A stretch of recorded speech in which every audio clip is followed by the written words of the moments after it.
All right, folks, John Henning here with the Franchise Radio Show. Thank you so much for listening in. Today, we're joined by Dennis Schooley, the founder of Schooley Mitchell. Dennis, thank you so much for jumping in, buddy. I appreciate it. Well, thanks for having me, John. Yeah, my pleasure. So before we get into all of the business and the franchise stuff, I'm a big proponent of people doing business with people, as I know you are. Tell us a little bit about yourself before we get into the business stuff. Give us a little bit of maybe a 1-minute rundown of who is Dennis. Sure. Well, and I hope my personality doesn't belie it, but I'm actually an accountant. I'm a CPA. I haven't done any accounting for a long time, but that is certainly my background. I was originally a Price Waterhouse guy when I was young, but I started my own accounting firm when I was 28, and really just have been on my own ever since because I wanted to be on my own. Married, actually, my wife and I run the business together. So even though we've grown into a bigger business in a sense that, and we can talk about that in a minute, but we have over 250 franchises and about over 120 employees in our head office. So we've got a little bit of the best of both, a little bit bigger business, but also a little bit of a family feel as well. So we have 3 kids, all grown, proud of them all, done some great stuff. And that's sort of me. I'm born and bred in a small town here in Stratford, Ontario. Played college hockey, played some semi-pro baseball. So I'm a baseball hockey guy as well. So that's a little bit about me that probably doesn't matter to many people. Hey, I think it does though, because I say people do business with people, there might be a baseball hockey fan out there that wants your autograph. You never know, right? So. Or I want theirs. Yeah, that's right. How did you get into franchising? Like what made you move from accountant CPA into franchising? How did you make that transition? Yeah, it's a little bit of a story about Providence, really. I've always been a business development guy as opposed to just a tax return preparer in the back room. And so we had people for that.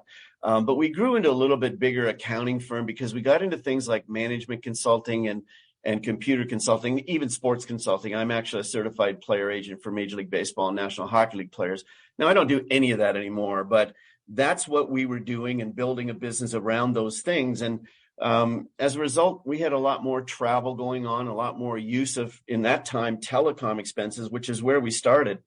And so we knew why they were going up, our costs, but because of our expansion, but we wanted to get a better handle on it. So we asked one of our programmers to write us something to understand a little bit better what was going on.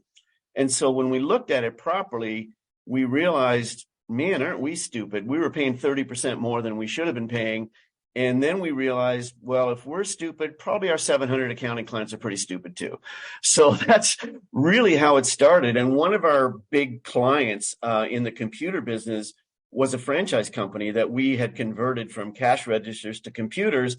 And so I learned a lot about franchising and sort of those things came together. I'd done some contingency consulting with Price Waterhouse when I was younger in the commodity tax area. So really all 3 things just kind of came together by Providence and we started a franchise back in the late 1990s. So that's how it started. That's great. Now take us from the 90s through now. Like, what's the journey been like? How have you guys been doing? I've seen the growth year over year. I mean, I follow along in the franchise industry and, we've chatted before previously, but walk us through the 90s, bring us up to speed on where the company's at today. Yeah, well, we grew very slowly and methodically for years, John. And the reason was because we wanted to make sure we had a great system and great tools. And we spent really millions of dollars over the years developing our system and our software and our environment that we have now. We've gotten to the stage where we've got some very, very successful franchisees. Now, it is a business that relies on the individual. We can talk about that a little bit more. So, we've got people making a lot of money. We got people not making much because they don't work at it. It's that kind of business that's completely in the control of the franchisee. But we did roll it out fairly slowly and methodically for years to get to that point where we are now. In this last 2-3 years, it's really been a situation where a lot of people have started to understand, wow, what a great opportunity this is. And we've grown from one expense back in the late 90s of telecom, where we're now looking at 14 different expense categories and helping companies reduce their costs in all those different areas. Well, that's one of the questions that I want to ask you guys about. We've talked about, just touched on it just a little bit. What are the services that the franchise owners are providing to their clients? What are they actually providing to those clients? Yeah, what it really boils down to, and the way that we offer our service is that we will talk to a company, any size, as long as they're in business, and we'll talk to them about the fact that they're very likely paying more for these 14 expense categories than they should be. And we're experts in those areas. We have clout and knowledge, and we know how to negotiate with those vendors in those areas, and we can help them reduce those costs. And basically, it boils down to those costs below the gross margin line. I mean, we don't deal with the cost of steel or the cost of payroll and all those main inputs that businesses pay a lot of attention to, because that's how they make their money. Mm-hmm. But a lot of businesses can't pay attention to their telecom or their merchant services or their courier or their waste costs, and they're very confusing, quite frankly. They may seem straightforward, but they're not. So we help them with those 14 costs that are below that line and make sure they're not paying for more than they should. And really what it is, it's death by 1,000 cuts a lot of times, by those little costs that don't seem important on their own. But when you add them all up and you're paying more than you should in these categories, it really bites your bottom line, right? Directly to your bottom line, actually. And that's what we do. We help our clients fix that. That's great. You know, I've always wondered, Dennis, why is my telecom bill different every month when everything's unlimited? I mean, it just blows my mind. It's like, how is it not the same? And I know I'm probably overpaying, right? Because I don't understand the whole, when you get those bills and I don't have the time to look at them. I don't understand what all of those little fees, your 1,000 cuts, right? That's what that's all about. And, you know, like between me and you and the listeners, I think some of it's almost intentional by the companies. Well, it's a science we feel the vendors perpetrate on their customers called confusology. Okay. That's now that's a Schooley Mitchell name. Okay. We just came up with that. Yeah. But, you know, I think purposefully, and not just telecom. Telecom's where we started, and boy, those are confusing bills. Right. I mean, if you take the time to really understand those bills, you don't have much to do. Okay? Right. So most businesses have a lot to do. And so they're really what we call weigh it and pay it. If it's roughly the same as last month, you know, weighs roughly the same amount, then they simply put it through payables and they pay it. Well, they're just wasting their own money, and they're paying those companies, Verizon and FedEx and all the, you know, waste management, more than they should pay. Yeah. And it's better to have your own money in your own bank account than in those bank accounts of those big companies. And you're right. Most people don't really have the time to look at it properly, really understand it, and then get to that point where they're not paying what they shouldn't pay. I love it. I love it. Now, let's talk a little bit about, and I know you've heard this question before in dealing with potential franchise owners. What are your unique differentiators? You know, there's other companies that do what you guys do, but what is it that separates you from the pack? What are the true differentiators here with Schooley Mitchell?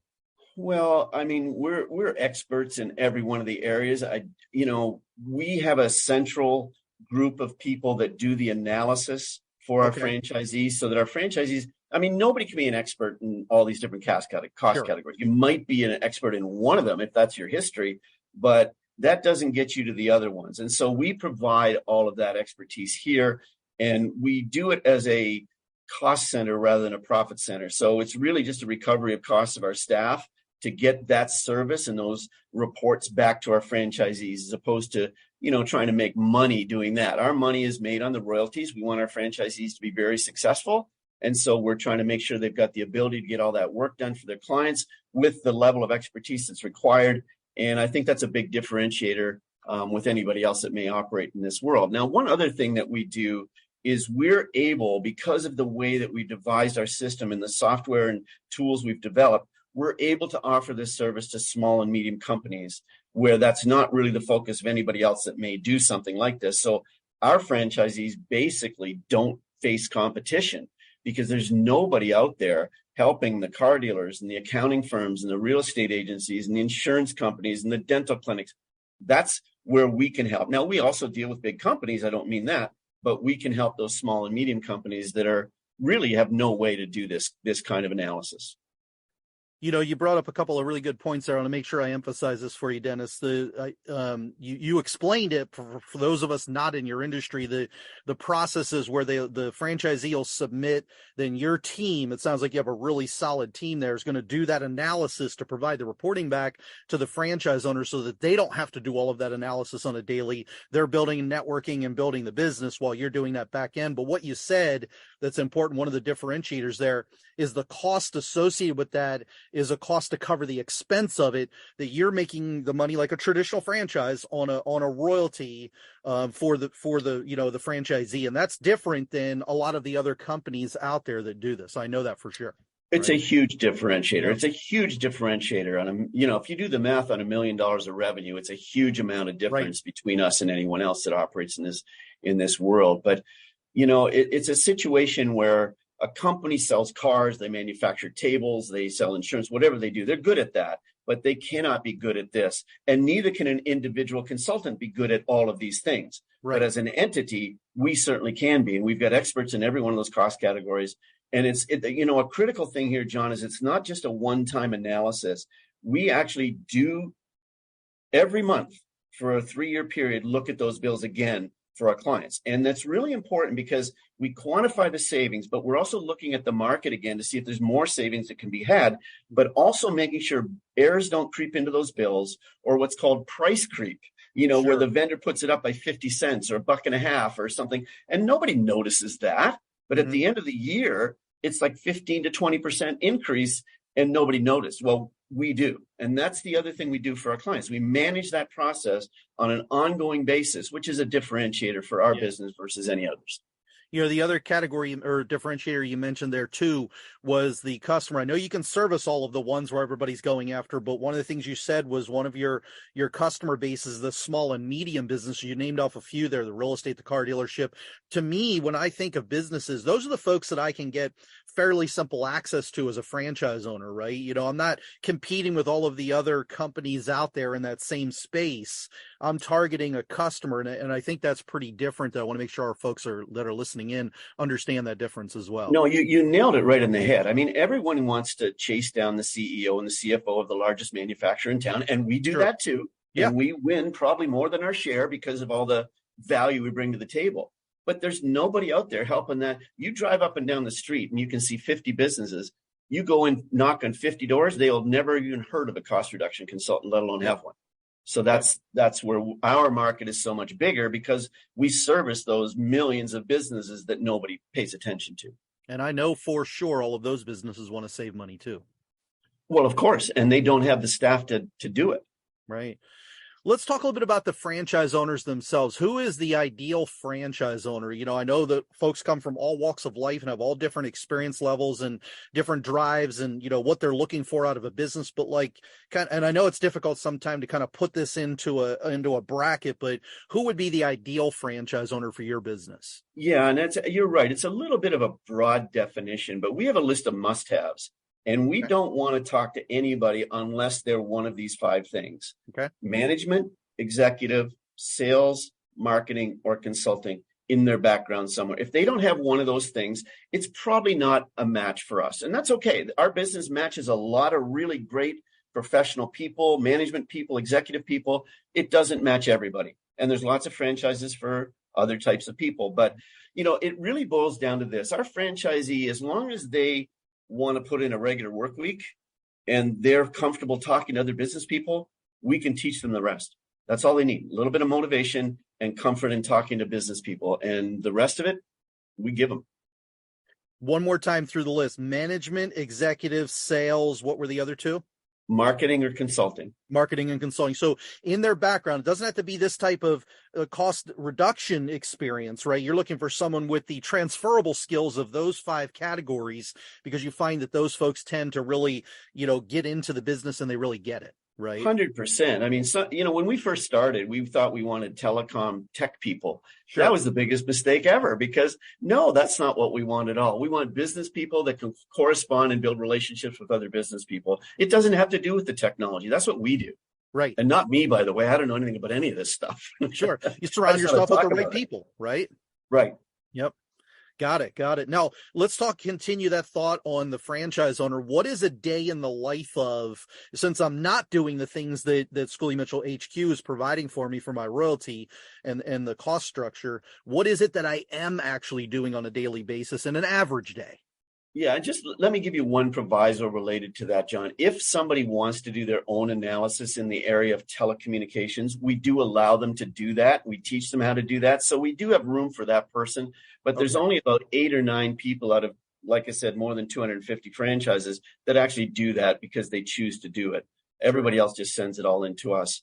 But really, the whole message here is, no, you don't have to be an expert in these cost categories. We're going to teach you how to recognize what to talk about with your clients related to those cost categories so that you can help them. But it's really all about profits for the client. So we want someone that will talk to the client about that particular subject as opposed to being an expert in any one of these cost categories. And I'm not sure if I answered your question, but You did.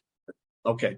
Yeah, they're out there in the community building relationships with the right folks that are the target customer. You're going to show them, you're going to teach them through everything with the training and support on what they should be saying to those folks, right? And what That's questions exactly they should right. be asking, right? That's exactly right. And Yep. in our world, a client becomes the source of multiple referrals for you because Sure. nobody that they know, the client, I mean, like their neighbors or their vendors or their customers, the people they network, nobody they know has a cost reduction consultant either. And we don't charge money to do what we do. So if Right. we build a really good relationship with our client, and we've got great tools for that, we just need franchisees willing to use our system and our tools, and then they're going to get referrals from their clients. So that's what they're doing, is they're building relationships with their clients. They're presenting reports to their clients when they're completed with our help and support. Yep. They're setting up referral relationships or paid referral relationships in some cases where they'll share part of what they earn. They're setting up relationships with other professional people who can refer them to their contacts and clients. And then, of course, some networking and things like that, because everybody needs what we do. They just don't do it. They don't know it, rather. I'm sorry. And Right. so our people are out building relationships and presenting reports and working with that referral network that they would build. If I'm a small business owner, medium business owner out there, I really don't know what I don't know. I just assume that it's normal that this should be happening in my bills. And I love your phrase you mentioned earlier here, just a couple of questions ago, weigh it and pay it. Like that, just like that really resonates. It's like, it's close to where it was before, what I think it should be. So I'm just going to go ahead and pay that bill. And so you're going to walk them through what should they be saying to pull that information out. And another thing you mentioned there too, Dennis, was the folks that need it don't even really know they need it. And I think that's huge right there, because it's no cost upfront type service, right? Well, it really, and I talk to our people about the fact that this is not a competitive sale. I mean, it's very rare where we're trying to outprice or out rapport or out relationship somebody that, Right. Which is what a normal selling process is. Sure. Ours is educational, just to let them know, do you know what? There's errors in your bills. You're paying for things you don't even need, and you have the wrong pricing. That's what we need to educate businesses about. And that's really what we do. And, you mentioned the weigh and pay it thing. That's where we realized that we were dumb there, 25 years ago, because that's what we did. I mean, I've got more important things to do than look at a telecom bill or any other bill that goes up by $2 a month. I'm not going to bother. But when you add all that up at the end of the year, it's a significant difference that you shouldn't be paying. And that's really what we're fixing for our clients. Dennis, I want to mention one thing, because I've been in franchising almost 20 years myself, and there's really a few key reasons why you buy a franchise, right? You reduce the risk, increase chance of success, systems, processes, those types of things.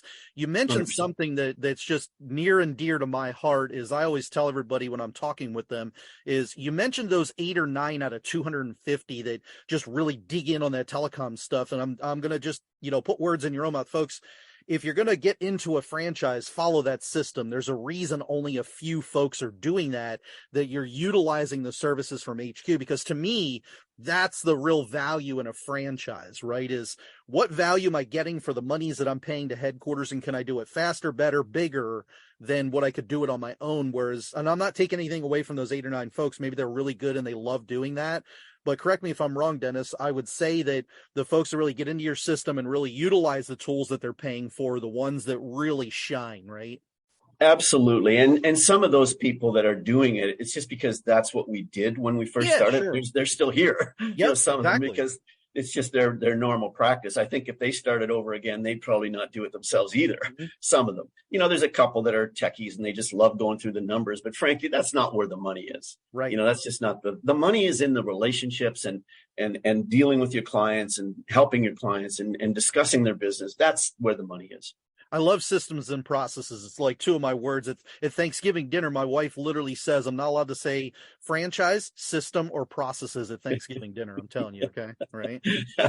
I get that for sure. And, the real thing that this boils down to with us in terms of what you just said is that if anybody is going to run any professional business of any kind, they've got to establish emails and letters and checklists and all those agreements, all those. Well, it's all here. That's 100% all here. You can customize it as you want it, but it's a completely turnkey system to run a professional business. And that's what we are. We're a professional business like an accountant or a lawyer. We just don't deal with tax or law.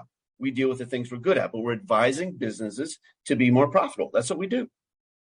When we talk about the folks that you are talking with out there, folks raise their hand. Maybe they listen to this interview or come in through another source or a referral. They say, Dennis, I'm interested in learning about Schooley Mitchell. What's the biggest common misconception of folks when they come to you? Hey, Dennis, you're walking them through the information. They're asking their questions. You're asking questions because I know it's a mutual due diligence process with you guys. What is it that they come to the table thinking that they think about the business that couldn't be more wrong? They think they need to know the expenses inside and out. That's the real thing. And it was even worse when we only did telecom years and years ago, because everybody thought they needed to know telecom, but really it's got nothing to do with that. So we don't need people, we want to be clear with people. They don't need to know the nuts and bolts of these expense categories because they're very complicated. Even though they may not realize they are very complicated. And that's not what our franchisees do. We teach them how to talk about them and understand why they cause problems for their customers, the people we're going to help. But that's the extent of the knowledge our people have to have. And that's the most common misconception. And sometimes it comes from the people that refer to us because they think that that's the case, but it's not. This is a referral-based business. Now, looking at the industry, we've talked about franchisees, we've talked about your business. Let's talk about the industry itself of the cost reduction scenario. Why should someone that doesn't know about this or that doesn't understand how it all works, why should they even consider getting into this industry? With Schooley Mitchell, for example? Yeah. Okay. Mm-hmm. Well, because the need is so big. I mean, we're all looking for opportunities that are going to, improve our lives. And I think this is something where they can absolutely do that if they want to work in a business environment. And the reason I say that is because every single business out there needs what we do. They don't know it. Like I said, it's an educational sale. They've never heard of this before. But if someone wants an opportunity, there really is an open-ended opportunity here with Schooley Mitchell because we don't have territories, first of all, so they get clients anywhere. We really don't have very much competition at all.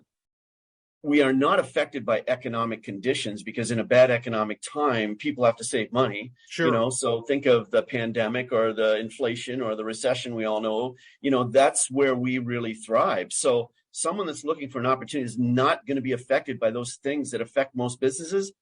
That's what we have here. It really boils down to the individual and only the individual. So if somebody's motivated, which is, of course, why I wanted to be on my own originally when I was 28 years old. I just wanted to hold my own row. Well, anybody that wants that, this is the perfect business for that. And, we've got people that make a lot of money. And if somebody wants to make a lot of money, they can do that. If they want to make a lifestyle business, they can do that as well.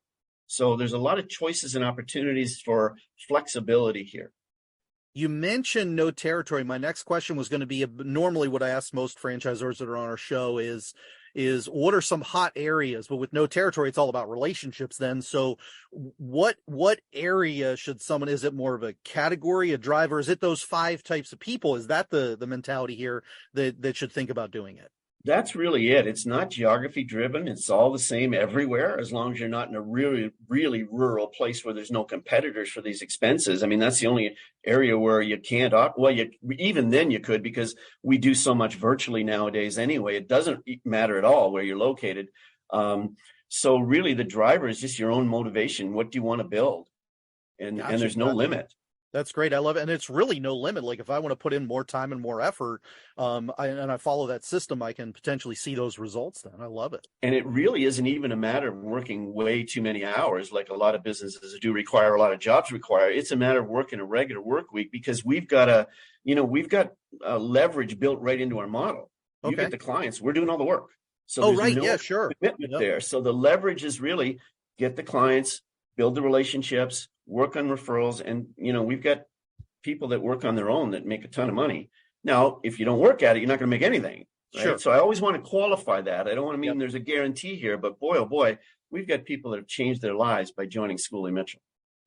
Let's take a look at the process itself. If I say, hey, Dennis, I'm interested in your franchise. I've filled out a form. I call you up on the phone, and we'll get your contact info at the end here. When someone does reach out to you, or you reach out to someone through a referral, what does that process look like? What am I going through? How am I learning? How are you learning about me? What am I going to have to provide to you? What are you going to provide to me during that due diligence? Yeah, and John, I know you've dealt with Schooley Mitchell before.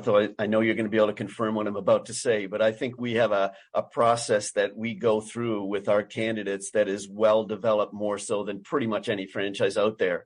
Agreed. And we have a communication system that's really a step-by-step system, and it's to get information from the candidate and to give information to the candidate so that we can make a good decision over time. But it's a real step-by-step, well-developed system. And the reason that we do that, by the way, is we want to show the candidate what a great system we have to help them make a decision, which should reflect what a great system we have after they make a decision. So it's a step-by-step system. There's initial call with our first team of people just to get some high-level information. Then there's a small form that needs to be filled out just to say, hey, I'm interested in learning more. Sure. And then we go to the development staff, and we've got as many calls as it requires for each party to become comfortable. But there's a regular flow of information, multimedia, so video and audio and emails and PDFs and all those kinds of things. So whatever way that people want to engage with us, they can do that. And over time, I mean, we've got things like a discovery day, and we've got a webinar to show under the hood for our system. All those things are steps along the way, John, to get really fully informed decisions on both sides. That's what we're trying to get to. Good deal. And at some point in the process, I'm assuming, correct me if I'm wrong, during that process, which I love, it's truly like important to me when I'm working with folks. What does is there a point in the process where I'm going to get a chance to verify the information? Am I calling up some franchise owners out there at a certain point? 100%. The phone calls are with us to get information and get to know each other. But then, of course, there's steps that are, we get the franchise disclosure document out. It's actually after their third call. I think too many franchises give that way too early. And you're looking at a document, you don't even really understand the business. Why am I looking at a document about it? So we get them to a level of knowledge, and then they talk to franchisees, and then they do discovery day and a webinar. So these are all steps that, we sort of time them to be able to help that person make the best decision possible on the timing that makes sense to them. And we can do that quickly or slowly, depending on what the candidate wants.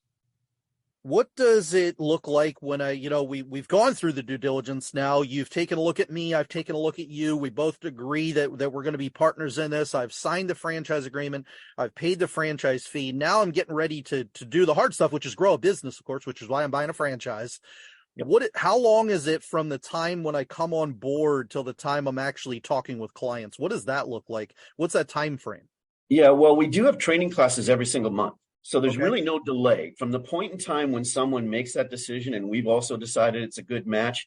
They can come usually within 2 or 3 weeks. The next training session is going to be there, or if they want to wait a couple months, it's based on their timing, but there's no delay there at all. It's whenever they want. And one of the things I really emphasize during my portion of the training, we got multiple people that do the training, is they should get a client their very first week after training. So our initial training class is just 5 days of, Monday through Friday. They're in business the following Monday, and they really should be able to get a client that week. So there's no delays here at all. Really quick startup time then. I know a lot of folks love to hear that. If I'm going to lay capital out, and I understand different franchises work different ways. Sometimes they have to find a big location. Sometimes they got to hire a bunch of people, go through a different process. What does your real estate look like? I don't want to speak for you, but am I going and renting an office here? Am I doing this from home? Like, how does that work? Well, I would say 95% of our people operate from home. So there's really no expenses there either. So very low overhead business and really kind of a low investment business as well, especially related to the returns. Sure. We've got a few people that will go out and rent a small office just because they want to, but that's a choice. But like I said, most people operate from home. So there is no delay related to, I got to find a location, I got to build it out, I got to hire staff. None of that is here at all. Now, the cost to open the franchise, just walk us through real brief, and then we'll reference and we'll tell everyone to talk with you and then get into the step 3, look at the franchise documents. Just give us a rough idea of what the cost is to start your business. Well, the franchise fee right now is $68,000, and really that's about it. I mean, there's maybe $700 or $800 worth of, letterhead and envelopes and stationery and marketing kits, but that'll do for most of the first year. So there's really not a lot of cost to this business on an ongoing basis other than the initial investment. You're going to have things like gas and telephone and chamber memberships and lunches with prospects and clients. But beyond that, it's really not, the funny thing is we're not a cost control franchise, even though we consult about cost control. There's really not much cost here. Right? It's about clients. Yeah, sure. So I'm going to take and pay that franchise fee, get through the training. I'm talking with clients right away. I'm not looking at signing a huge lease and hiring a bunch of employees and getting all kinds of different, things lined up with inventory and stuff like that. Right. None of that, when you look at a franchise, and I know this is sort of common terminology, but a lot of candidates they've got some boxes they need to tick, and a lot of those boxes include the things that we provide. So we've got a residual income flow. We're recession proof. We're scalable. Great exit value, by the way. We haven't talked about that. We can talk about that.